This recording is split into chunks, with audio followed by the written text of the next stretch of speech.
Welcome to another video from explainingthefuture.com and to my review of some of the most exciting 3D printing developments of 2014. A few weeks ago I posted a video of my top 10 personal 3D printers of 2014, and so here I'm going to focus on new industrial 3D printers, on new personal 3D printing materials and on broader developments in the 3D printing industry. Most personal 3D printers take a spool of thermoplastic like this one, a spool of either ABS petroleum-based plastic or PLA polylactic acid bioplastic, and they take this strand of filament, they feed it to their print head, they heat it, they extrude it through a nozzle to build objects in layers. The results of that can also be very impressive. Here, for example, are a range of objects I've filmed recently at the iMaker 3D printer store in central London. And as you can see, with a bit of paint added, you can make some very impressive things. However, there are limits to what you can make using something like ABS or PLA or maybe nylon as your filament. And therefore in 2014 we've seen the launch of quite a few new types of 3D printing filament to really open up the sort of things you can print on desktop technology. For example, we've seen the launch of several thermoplastic elastomers or TPEs. Here, for example, is a flexible part printed again at iMaker. You can see really flexible but also really strong. This part was actually printed using a filament called NinjaFlex. I've got some here, it's going all over the place, dearie me. NinjaFlex was introduced in 2014 by Fenner drives. It's a very, very flexible filament, it's very, very springy and allows you to produce really flexible objects on a desktop 3D printer. Also launched in 2014, we had quite a few composite filaments. This, for example, is Proto-pasta's carbon fibre PLA filament.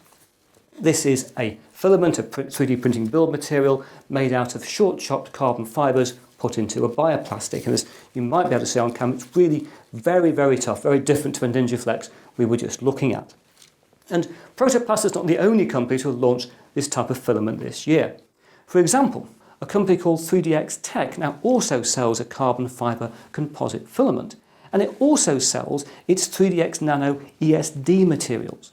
These were launched in October 2014 and are nano composites of a thermoplastic mixed with carbon nanotubes, and these allow things to be 3D printed but offer electrostatic discharge protection. Also in 2014 we've seen the launch of a bronzeFill and a copperFill from ColorFabb. These again are a bioplastic mixed here with fine particles of bronze or copper for bronzeFill or copperFill. And as you can see in these prints, again, which I filmed recently at iMaker, they allow you to make really heavy objects with a natural metal sheen on consumer-grade 3D printers. In December 2014, Proto-pasta also announced similar metal composites called a stainless steel PLA and magnetic iron PLA. The range of things that can be printed on desktop 3D printers is therefore expanding rapidly, and I'm sure into 2015 we're going to see many more new types of materials which will again really open up the possibilities of consumer-grade personal 3D printing. 2014 has seen a great many 3D printer launches, with 3 of these representing significant industrial milestones. The first of these was the launch of the Object 500 Connex 3 from Strati. This is the world's first 3D printer that can output multi-material colour objects and does so using a material jetting process that sprays layers of photocurable resins that are set solid with UV light.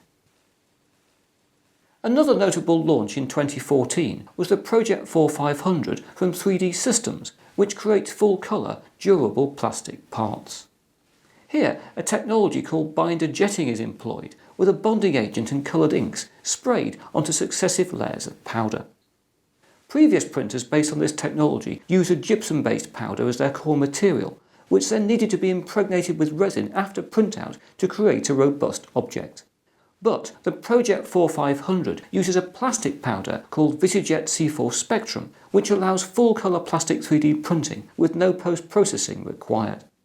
I therefore class the ProJet 4500 as a very significant innovation.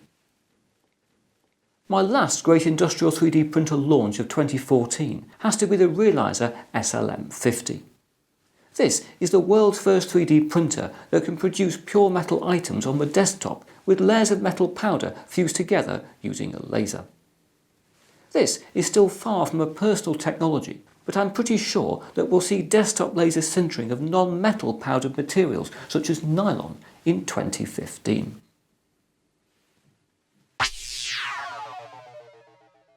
During 2014, the 3D printing industry has continued to grow significantly.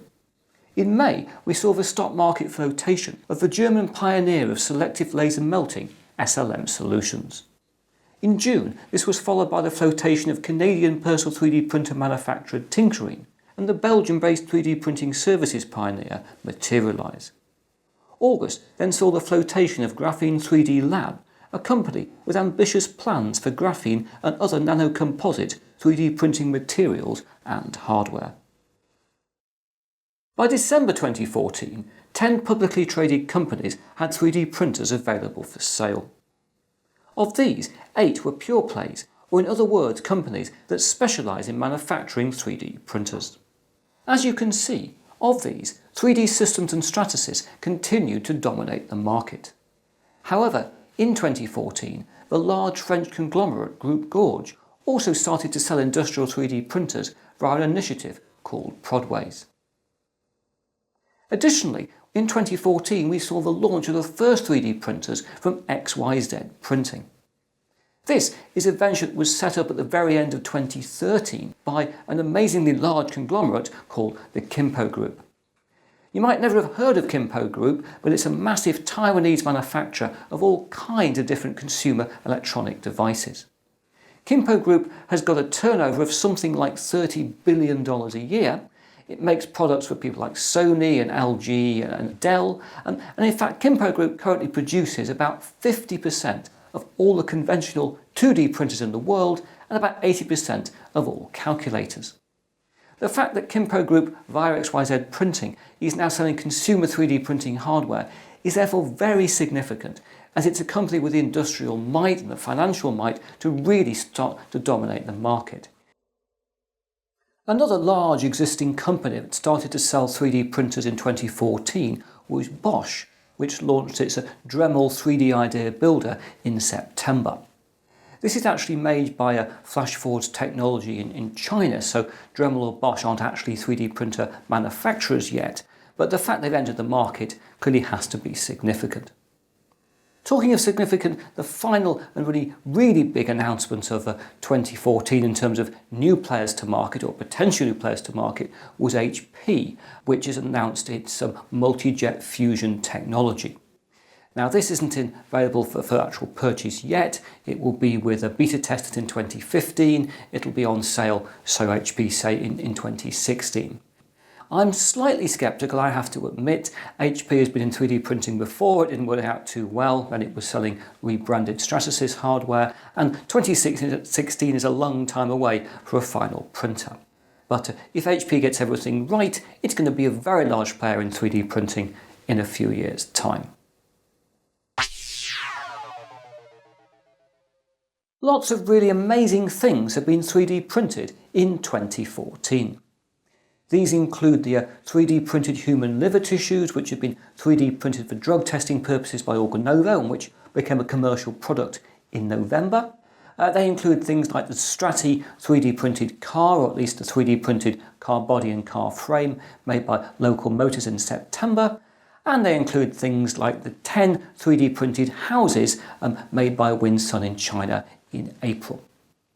However, my favourite 3D print of the year has to be this. This is the Block Island Martian Meteorite that was 3D printed by NASA's Jet Propulsion Laboratory back in April. This was 3D printed from a digital model that was derived from images sent back by the Opportunity Martian rover, and I think it really captures the imagination. We often hear the idea of 3D printing in the future allowing digital transportation, allowing us to take data and send it across the internet rather than actually posting a physical product. We'll just print things out from the data at the end. And the Block Island Meteorite is a fantastic example of something that already has managed to be digitally transported across over 50 million miles of deep space, and that really, I think, is a signature development.